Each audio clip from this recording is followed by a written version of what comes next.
Happy Friday. I'm in Minnesota. I'm in Minneapolis, or as the flight attendant adorably called it, Minnie. I'm couch surfing. This is the literal couch that I'm on.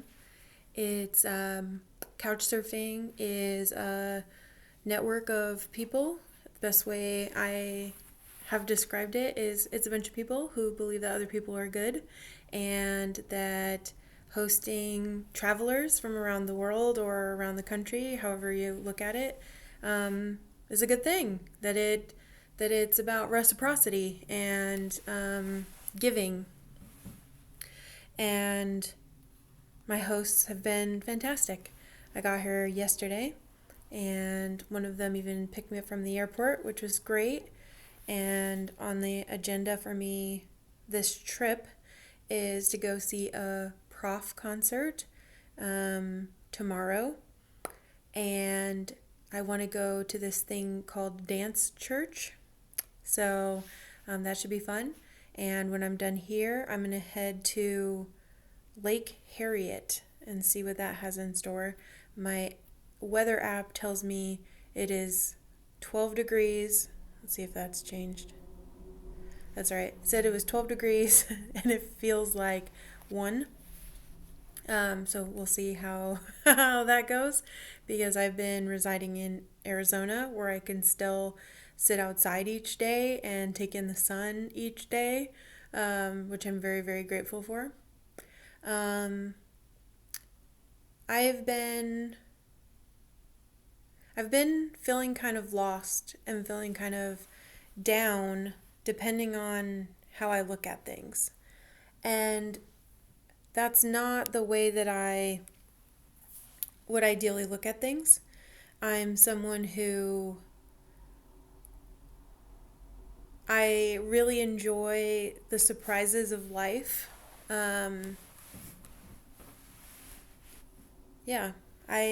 I like when I'm able to romanticize my life and it feels like good things are meant for me. I recently learned that my human design is reflector, and I spent a lot of time trying to figure out, okay, well, how does this change stuff?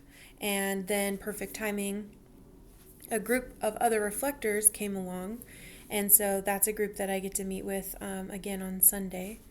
And one of the wise folks in that group from last Sunday pointed out that it doesn't actually change anything. It just provides context for something I felt my whole life. So I guess what I'm doing with that information is acknowledging that. It takes me a while to process things. It always has.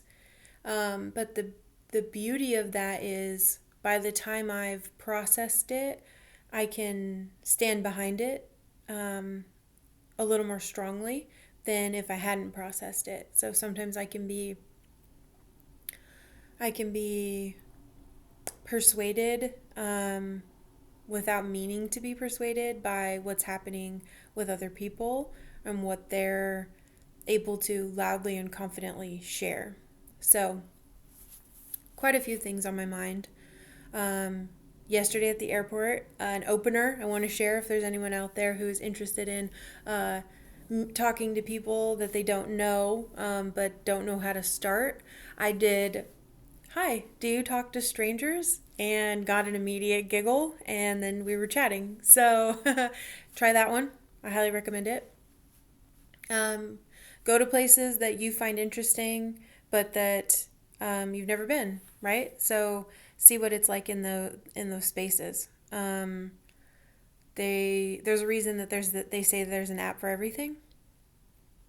I made a video on YouTube earlier this week, so I'm just experimenting and seeing what happens, because how else would I know what it feels like for me if I don't try it? And so anyway, I was posting videos on TikTok, and it kind of correlated with the books I was reading and how I was like implementing the information from those books. And so I still feel very, very strongly about like the starter kit of kind of overcoming anxiety would be The Science of Stuck by Britt Frank, The Neuroscience of Self-Love by Alexis Fernandez, and The Body is Not an Apology by Sonia Renee Taylor. Highly recommend those books. I personally read them in that order, but I couldn't tell you if that actually matters.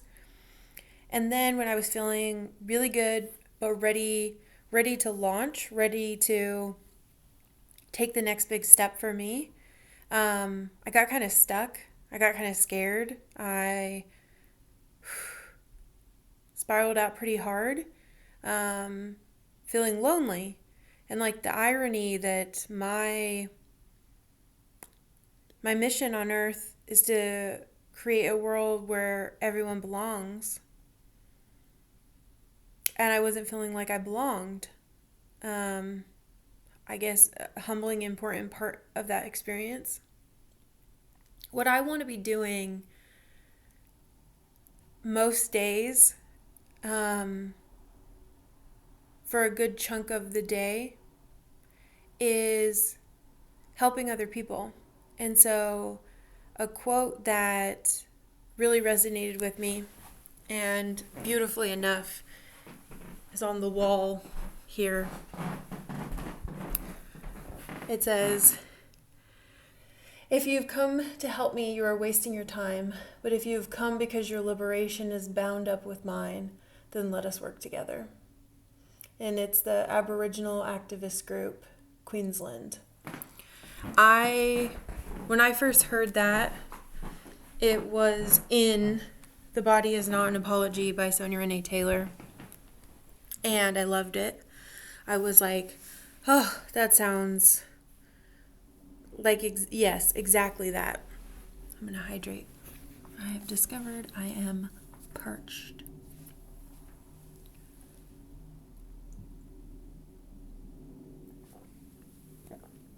So this belonging theme has been heavy on my heart in a good way, in an important way.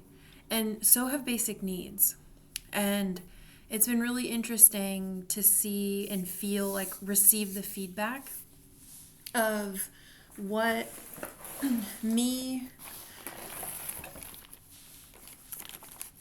I've been saying existing, but I kind of want to update it.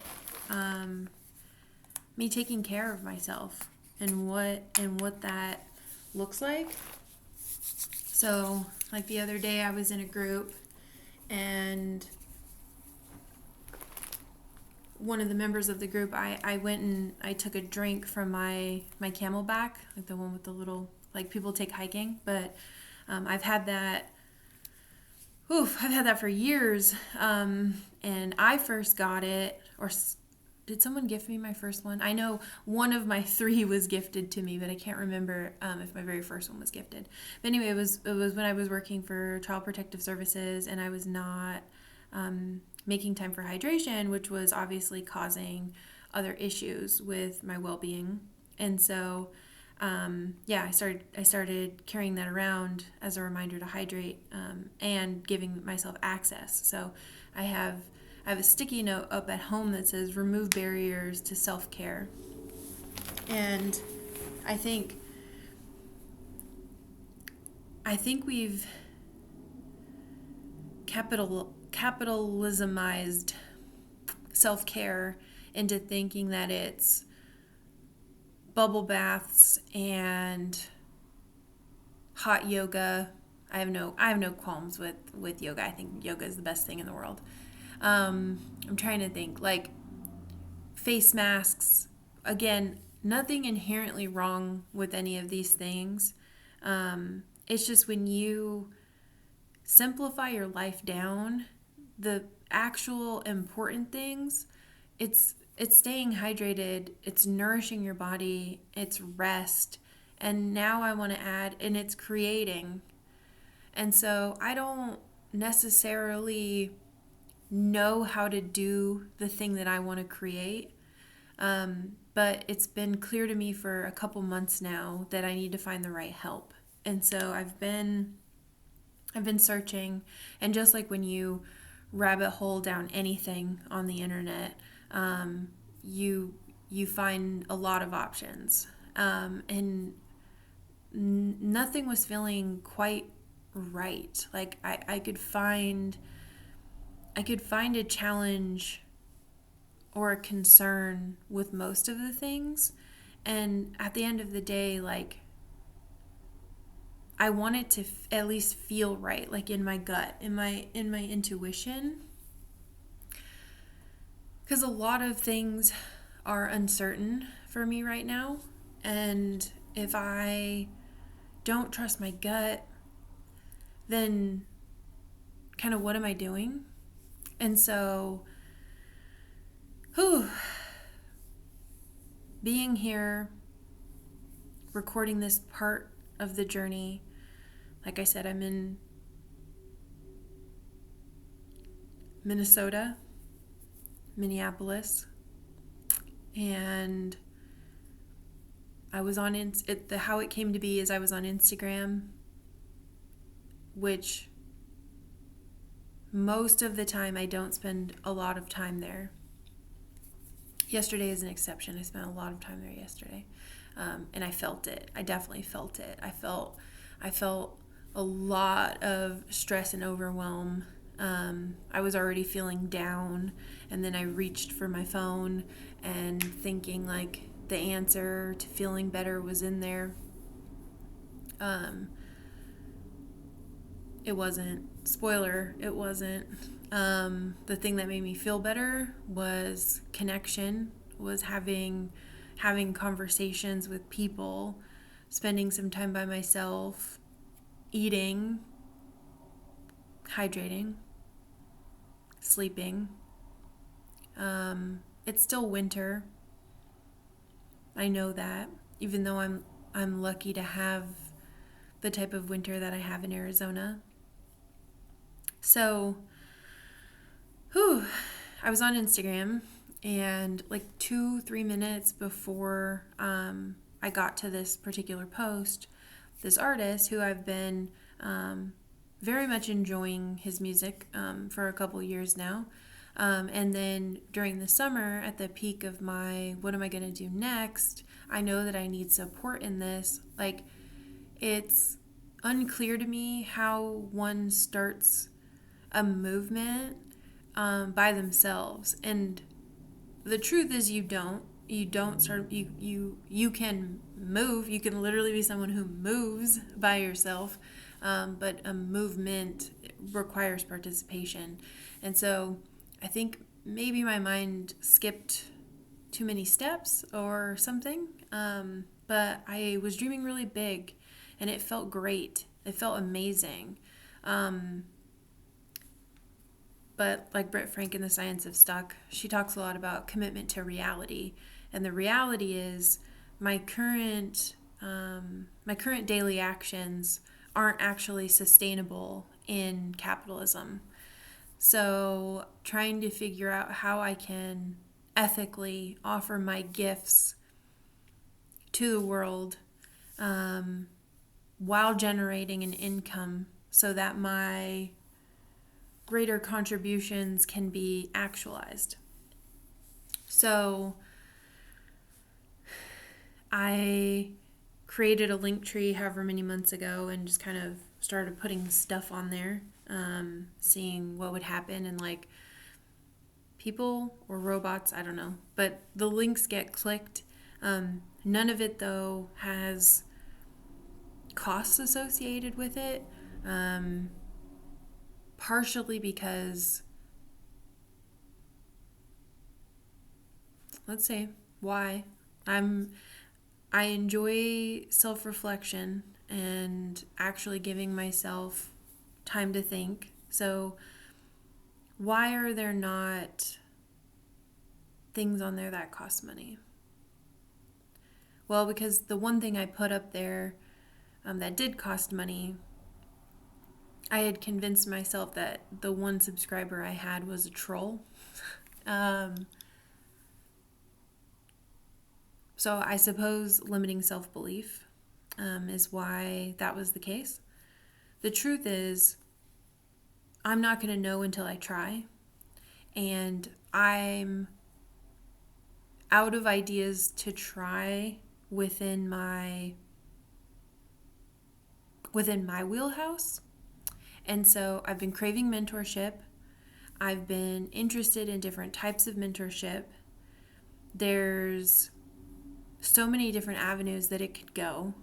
And the more that I realize that what's happening in my environment matters a lot to me. And so I specifically want the support of someone who feels they've climbed the mountain of OCD and they're truly happy now. They've found the balance between what that means for them and how to operate in the world. And they're introspective, so they could offer words around like what that journey means. Because when someone can articulate their internal process to me, I can see it. It makes a big difference for me for proceeding. And so, yeah,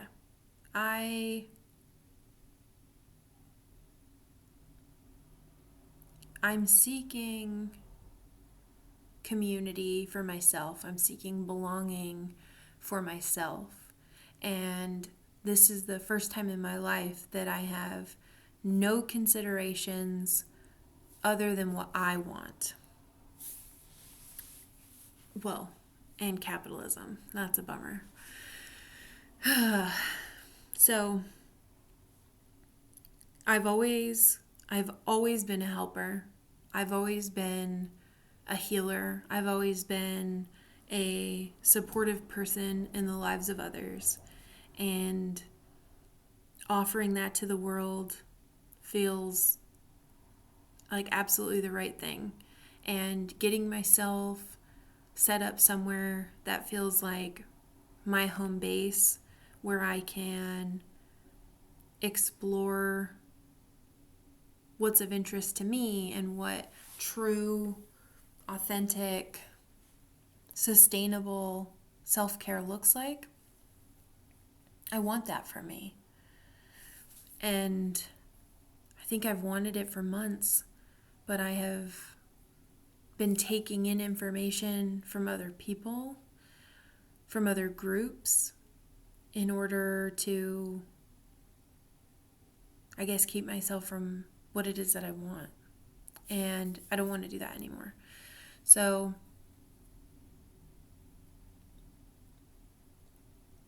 when it comes to my next chapter, I will be achieving stability for me, by me, in community with others,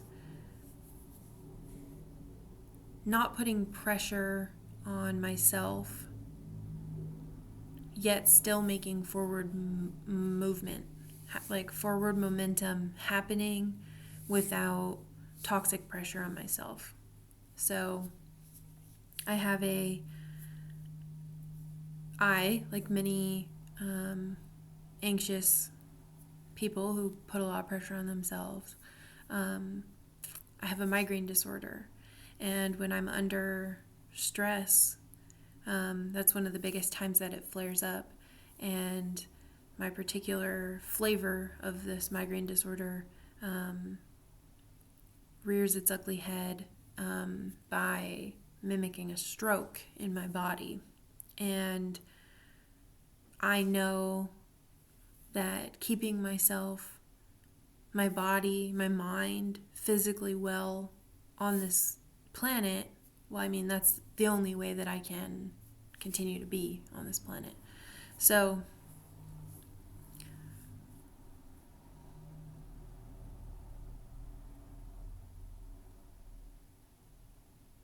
I'm asking for support. I'm asking for guidance. I'm asking for mentorship. I'm going to decide the avenue that I need to go down for me. I want to create a harmonious living environment for myself and for my kitty cat. And I want to have fun. I want to have fun along the way. So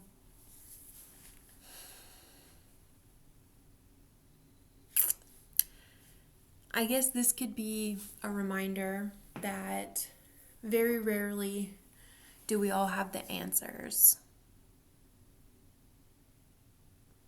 available, maybe. Rarely do we all have the answers available, but that when we create a quiet space within ourselves and the opportunity to listen to ourselves, the answers are there. It's just we let other forces and other factors creep in. And I spent a bunch of time trying to figure out the ego and what that was playing out in my mind. And I think my ego death, maybe that's even too extreme. My ego acknowledgement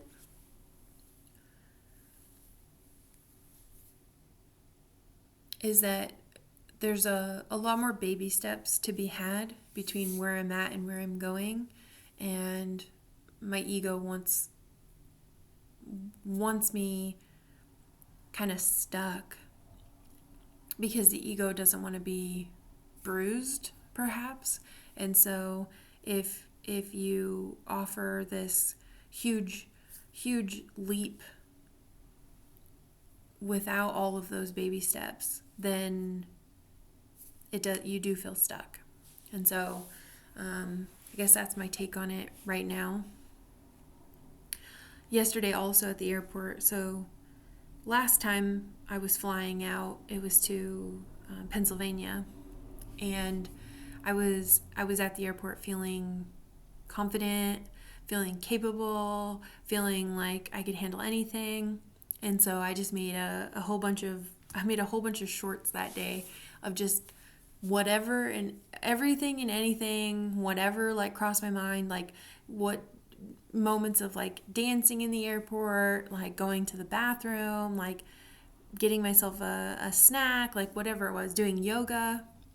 And yesterday was a very, very different headspace. I was super thoughtful. I felt very sensitive. I felt very exposed and raw.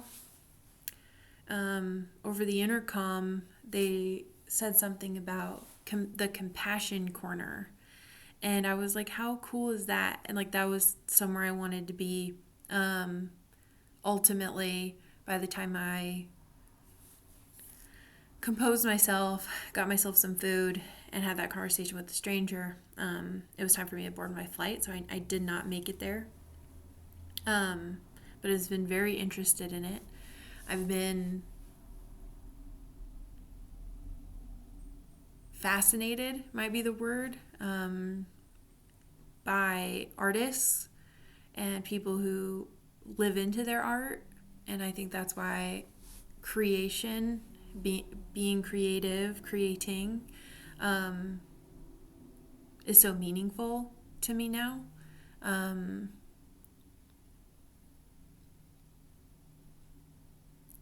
I've seen myself go from very, very depressed to feeling joy multiple times over the last few months. And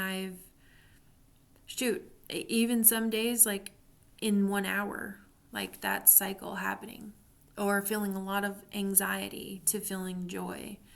And some resources that are available help, and some hurt. Like it just depends. And so using a little bit more of the information from, lots and lots of different sources, but specifically when Britt Frank in The Science of Stuck and Alexis Fernandez in The Neuroscience of Self-Love talk about it, the different parts of us. So I believe Britt Frank actually uses shadow parts, and I don't remember if Alexis Fernandez uses that. I think she just talks about like different parts. There's parts of us that want attention, and there's parts of us that don't. There's parts of us that want to be babied, and there's parts of us that don't. There's parts of us that are highly capable and adventurous, and parts of us that want to do things with groups, and parts of us that want to do things by ourselves. I met someone who has an excellent self-care routine that works for her. It involves lots and lots and lots of thoughtful cleansing and creams and moisturizing for her face. But the one I was the most interested in is she gives her inner child a day to just watch cartoons and have her favorite snacks and just run wild. Which this is totally the advice that Britt Frank gives in her book. I think it's difficult, for me anyway, to make time for those different parts when I've been so focused on one thing. And so that huge heavy focus that I've had on like figure out the entire rest of your life, that's a big deal. What if I just tried to figure out like the next month? What if I just tried to figure out like the next week? What does that look like? How does that feel? How does that offer me a new perspective? Some days that feels possible. And then there's some days when, like today, or right now, I should say, this weekend is the thing that I want to be present for, and I don't really want to focus too much beyond that. But I know that beyond that is coming, right? So it's like I'm not denying the existence of getting back into a headspace of hunkering down. I had sometimes, so here's another one. Sometimes I look at my phone and I'm excited that there's a bunch of notifications, and sometimes I look at my phone and I'm completely overwhelmed that there's a bunch of notifications, and then it can take me days to want to get back to any of that. There are times when I look at my phone and there's no notifications and it makes me sad, and there's times I look at my phone, no notifications, and I'm relieved. I'm like, phew, glad there's nothing in there that I have to deal with. But I think I'm finding that no matter how I choose to design my life, as long as I'm not hurting other people, there's no wrong way to do it. And my essential self, my most authentic self, really does offer love and insights and healing to other people. And I'm going to figure out how to do that just as soon as I prioritize myself. So a note that had been on my wall for months was taking good care of Kayla. That's me. I'm Kayla. Is not selfish. And then I would forget that. And well, I moved a couple times between then too. And so it's an easy thing to forget when your natural state is giving to others, that you have to give to yourself first. And so I'm I'm seeking stability in mentorship. And I really truly believe that giving myself those things will better open me up to offering my healing presence, my love, my kindness, my support to others. Because I think if I could look back on a period of time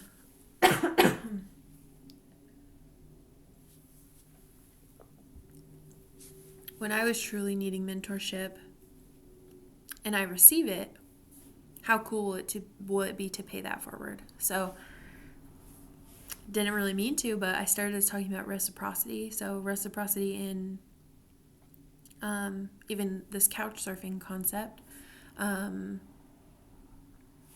We receive value when we give value. And that's mostly a quote from that I understood from Alexis Fernandez, the neuroscience of self-love. And that's been on my heart. That's been on my mind. And so I want to give value. I want to receive value.